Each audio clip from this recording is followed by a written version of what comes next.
today is a special day because we're finally going to take this GTI onto the dyno to see how much power it is making. So I'm super excited about that, just to see how much it can put down. I have a general idea in my mind, right? I've always said this is around like a 500 horsepower build. It's a little bit over an overcast, but we're gonna get this thing on the dyno. We're about 20 minutes out. Today's finally the day. But let me know what you guys think though. Put it in the comments down below. Should be fun. Should be a lot of fun. So let's go ahead and get this thing out there, and then I will talk to you guys in a bit.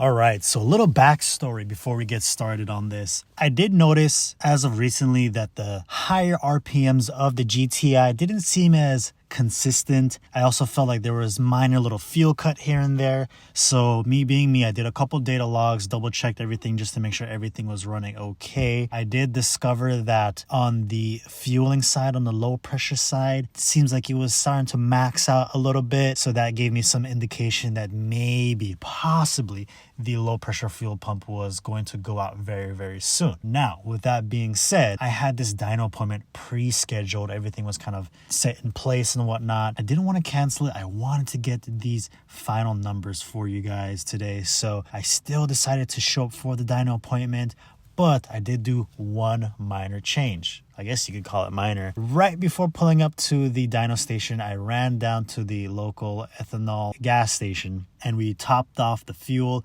with more 91. This is a E85 matte, but we kind of dumbed it down a little bit just so that the low pressure fuel pump could sort of keep up a little bit more, at least just for these dyno pulls. Not necessarily trying to run the car like this, but I thought, hey, you know what? Maybe I can kind of get away with it and preventing the low pressure fuel pump from kind of just going out during these full wide open throttle pulls. So this is the results, guys. Enjoy.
So with the first dyno pull, just as expected, the top end wasn't fully there. Put down 489 wheel horsepower and 413 wheel torque. This is also revving up till just past 6,500. We didn't run it past 7 grand, which we would normally do out on a spirited drive on the street. So you kind of see the graph is overall pretty linear. Power kicks in pretty early with the XL turbo. Just with the dying fuel pump, it's not keeping up top. So 489 for the first pull.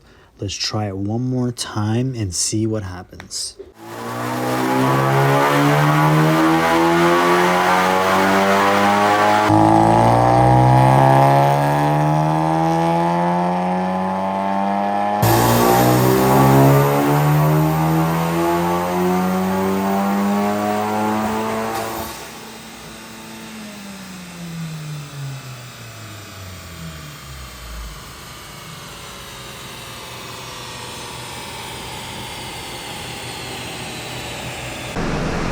Pulling good, and then like after 6 it seemed like it tapered off, but I don't know if there's not enough fuel or what. Alright guys, well there you have it. These are the final numbers for the Mark 7 GTI.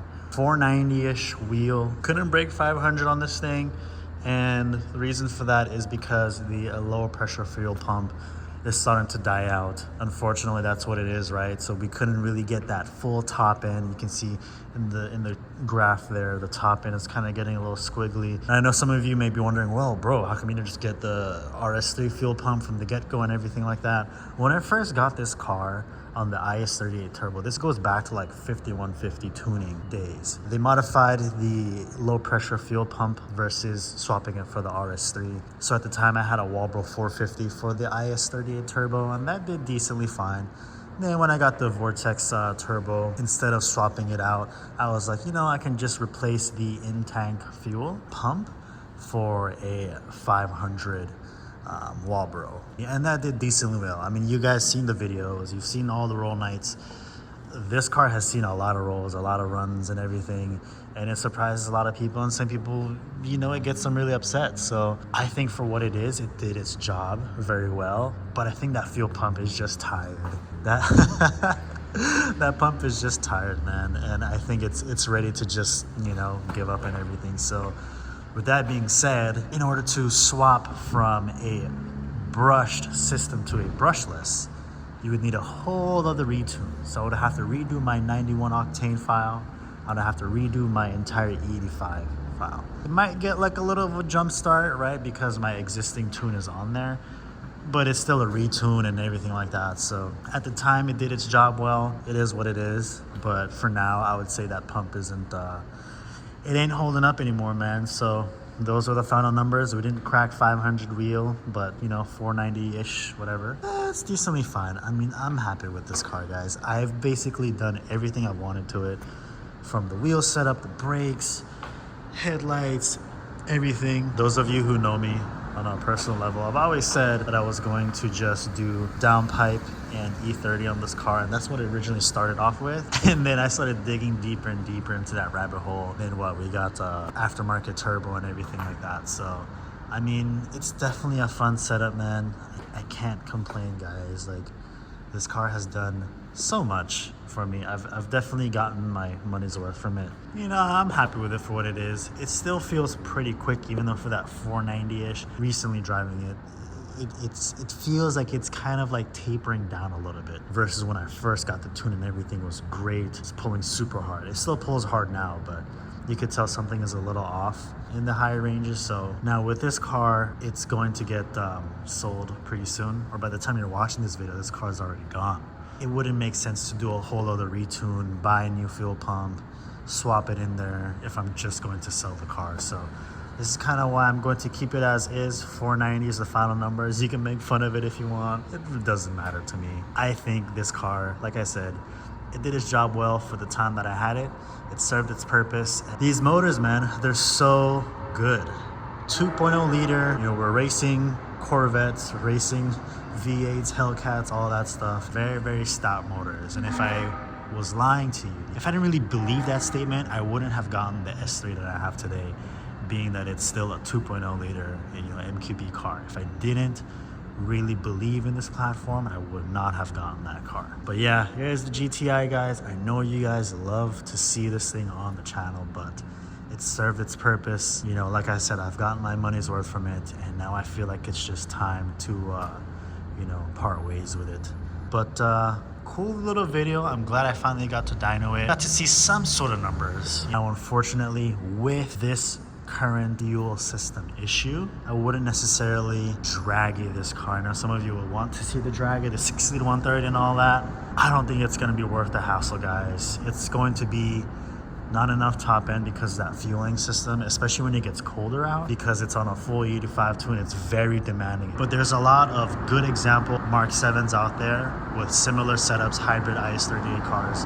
You've seen their 60 to 130s. You can kind of go based off of that, kind of get a good idea for what something similar could do, right? There it is. Let me know if you guys have any questions. Leave them in the comments down below. I'd love to hear what you guys think. And say your last goodbyes. Anyways, hopefully you guys enjoyed this dyno video. I know it wasn't what we all expected or wanted to see. I know you guys wanted to see something in the 500 horsepower range, but you know, it is what it is. And if you made it this far in the video, I appreciate you so much. Make sure to give the video a like. It helps the channel grow, and hope to catch you on the next one. Peace.